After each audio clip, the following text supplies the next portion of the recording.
نحمده ونصلي على رسوله الكريم. أما بعد فأعوذ بالله من الشيطان الرجيم. بسم الله الرحمن الرحيم. وقال ربكم ادعوني أستجب لكم إن الذين يستكبرون عن عبادتي سيدخلون جهنم داخرين. إن الذين يستكبرون عن عبادتي سيدخلون جهنم داخرين. صدق الله العظيم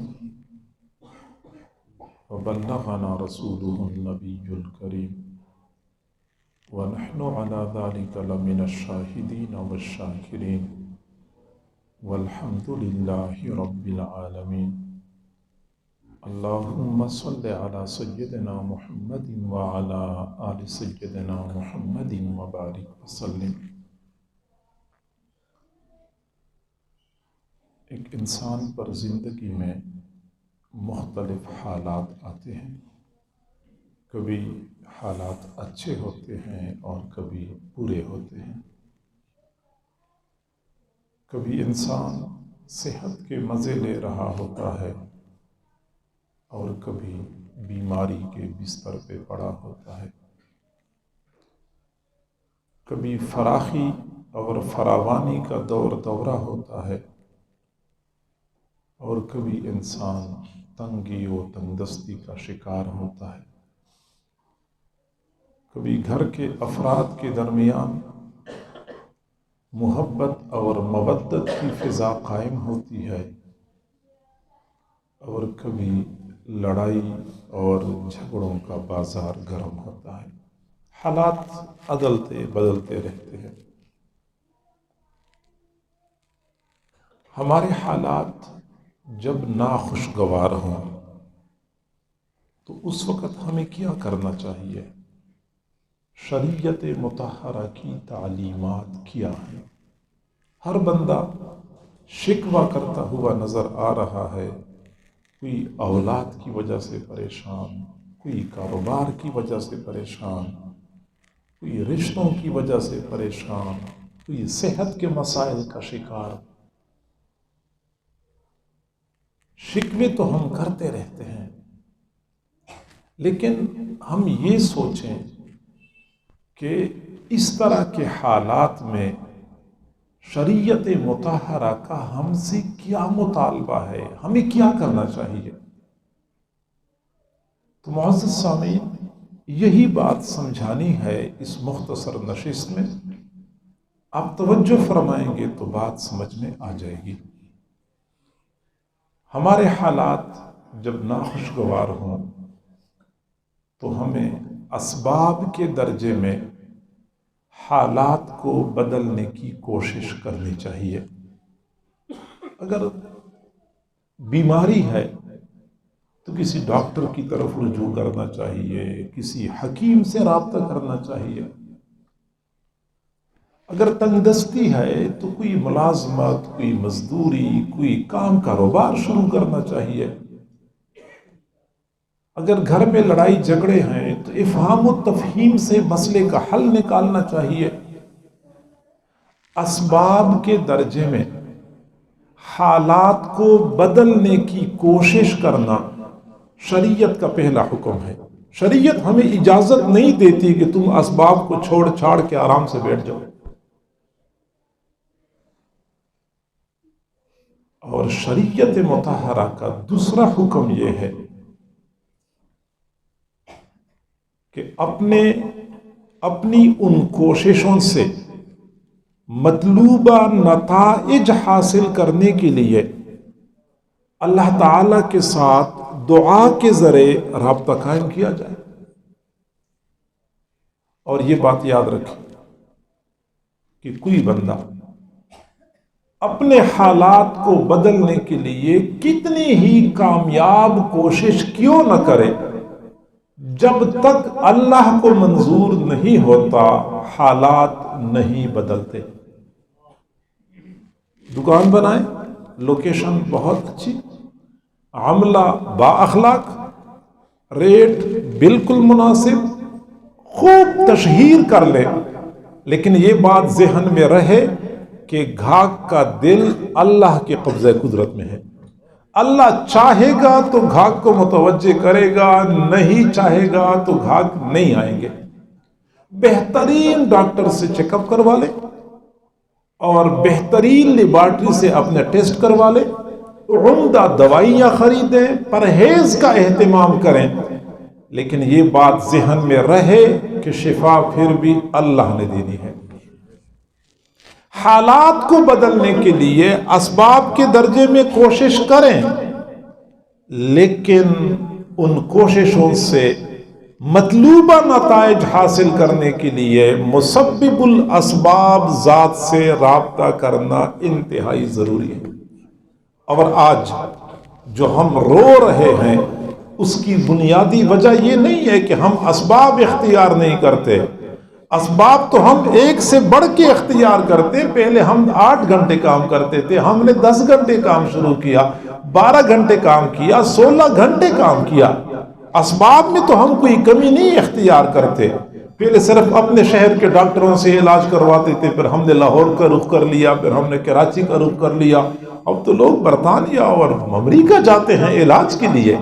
اسباب میں تو ہم کمی نہیں کرتے، جہاں کمی ہے اس طرف ہماری توجہ نہیں ہے کہ مسبب الاسباب ذات کے ساتھ ہمارا رابطہ نہیں۔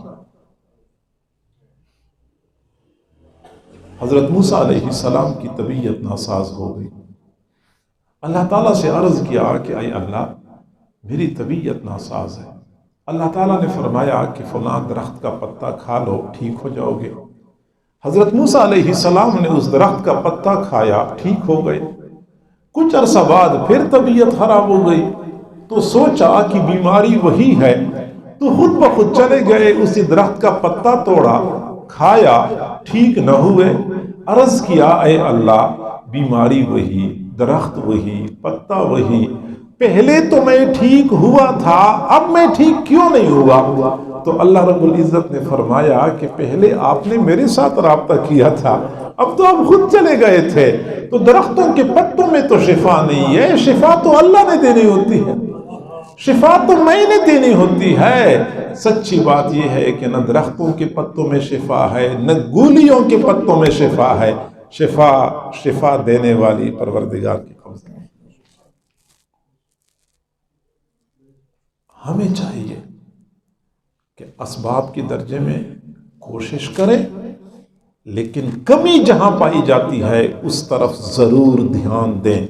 افسوس کی بات یہ ہے کہ آج کا مسلمان بھائی جو اللہ کی ذات پہ یقین رکھتا ہے اور وہ یہ کہتا ہے کہ یہ سب کچھ اللہ کی مرضی سے ہو رہا ہے، کائنات میں کسی درخت کا پتا اللہ کی مرضی کے بغیر نہیں ہل سکتا، جو کہتے ہیں چڑیا پر نہیں مار سکتے، میں کہتا ہوں مچھر بھی پر نہیں مار سکتا اللہ کی مرضی کے بغیر۔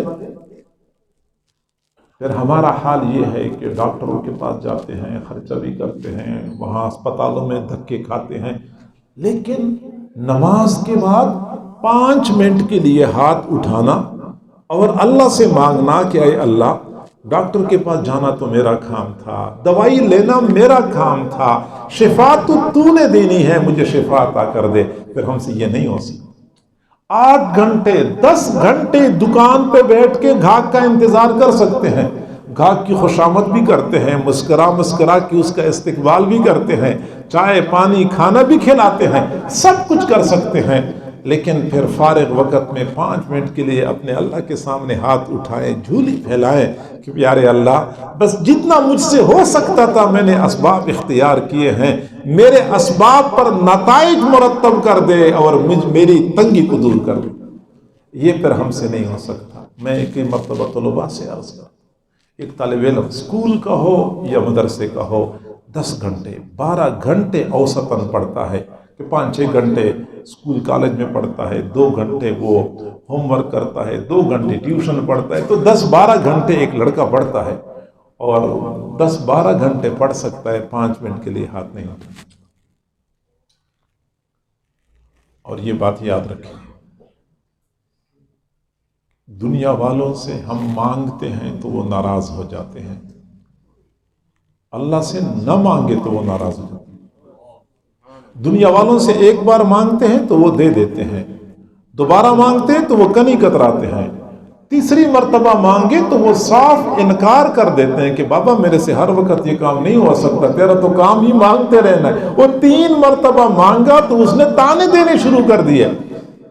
اور میرے اللہ کا معاملہ منفرد اور جدا گانا ہے، جو ایک بار مانگتا ہے تو وہ دے دیتا ہے، دوبارہ مانگتا ہے وہ دے دیتا ہے، تیسری بار مانگتا ہے وہ دے دیتا ہے، حتیٰ کہ جو شخص ہر وقت اللہ سے مانگتا ہے، ہر چیز اللہ سے مانگتا ہے، ہر حال میں اللہ سے مانگتا ہے، اللہ تعالیٰ ایسے بندے کو اپنے اولیاء میں شامل فرما دیتا ہے۔ میرا یہ بندہ میرا پکا بندہ ہے، میرے علاوہ کسی اور سے مانگتا ہی نہیں۔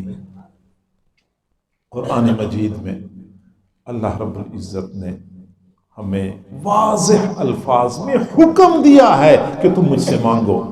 نماز کا حکم دیا ہے اللہ نے، زکوٰۃ کا حکم دیا ہے، روزے کا حکم دیا ہے، ایسے ہی اللہ نے ہمیں حکم دیا ہے کہ مجھ سے مانگو، مجھے پکارو۔ وقال ربکم، فرمایا تمہارے رب نے، ادعونی، مجھے پکارو، استجب لکم، میں تمہاری دعائیں قبول کروں۔ پکارنے کا حکم دیا، صرف حکم نہیں دیا بلکہ قبولیت کا وعدہ بھی فرمایا، اور صرف وعدہ نہیں فرمایا، تاریخ اس بات پہ گواہ ہے کہ جب بھی کسی نے اللہ کو پکارا ہے، نہ صرف یہ کہ اللہ نے پکار کو سنا ہے بلکہ دعاؤں کو قبول بھی فرمایا ہے۔ قرآن مجید کا مطالعہ کریں، حقائق ہم پر کھل جائیں گے۔ حضرت آدم علیہ السلام نے ندامت اور پشیمانی کے عالم میں اپنے رب کو پکارا تو اپنے رب کو غفار اور ستار پایا۔ حضرت نوح علیہ السلام نے مظلومیت کے عالم میں رب کو پکارا تو اپنے رب کو احکم الحاکمین پایا۔ حضرت یونس علیہ السلام نے مچھلی کے پیٹ کے اندر سے رب کو پکارا تو اپنے رب کو نجات دہندہ پایا۔ حضرت ایوب علیہ السلام نے شدید بیماری کی حالت میں رب کو پکارا تو اپنے رب کو شافی الامراض پایا۔ حضرت ابراہیم علیہ السلام نے نمرود کی آگ کے اندر سے رب کو پکارا تو اپنے رب کو مشکل کشا پایا۔ حضرت موسیٰ علیہ السلام نے مدین شہر کے کنارے ٹھکانے کی خاطر رب کو پکارا تو اپنے رب کو ملجا و مأویٰ پایا۔ دریا کے کنارے راستے کی خاطر پکارا تو اپنے رب کو مشکل کشا پایا۔ حضرت سارہ علیہ السلام نے ظالم جابر بادشاہ کے سامنے اپنے عزت اور عصمت کے تحفظ کی خاطر رب کو پکارا تو اپنے رب کو اپنا محافظ اور نگہبان پایا۔ حضرت حاجرہ علیہ السلام نے مکہ کی سنگلاخ وادی میں اپنے بیٹے کے لیے پانی کی خاطر رب کو پکارا تو اپنے رب کو حاجت روا پایا۔ حضرت یوسف علیہ السلام نے جیل کے اندر سے رب کو پکارا تو اپنے رب کو نجات دہندہ پایا۔ حضور صلی اللہ علیہ وسلم نے بدر اور حنین کی وادیوں میں مدد کی خاطر رب کو پکارا تو اپنے رب کو اپنا ناصر اور مددگار پایا۔ حضور صلی اللہ علیہ وسلم کے صحابہ نے افریقہ کے جنگلوں میں شیروں اور درندوں کے سامنے تحفظ کی خاطر رب کو پکارا تو اپنے رب کو اپنا محافظ اور نگہبان پایا ہے۔ جب بھی کسی نے رب کو پکارا ہے، نہ صرف یہ کہ رب نے پکار کو سنا ہے بلکہ دعاؤں کو قبول بھی فرمایا ہے۔ اور اگر ہم کہتے ہیں کہ آپ باتیں تو کرتے ہیں، قرآنی حوالے بھی دے دیں گے، احادیث کے حوالے بھی دے دیں گے، لیکن ہمارے ہاں تو حقائق کچھ اور ہیں۔ ہم تو اپنے اللہ کو پکارتے رہتے ہیں لیکن ہماری دعائیں تو قبول نہیں ہوتی۔ ہم تو تھک گئے ہیں، ہماری تو سنتا ہی نہیں ہے، نعوذ باللہ، ہمارے تو مسائل حل ہی نہیں ہوتے۔ اگر میرے یا آپ کے دل و دماغ میں اس طرح کا کوئی شکوہ موجود ہے تو میں عرض کروں کہ ہماری دعاؤں کی قبولیت میں 3 چیزیں بڑی رکاوٹ ہیں۔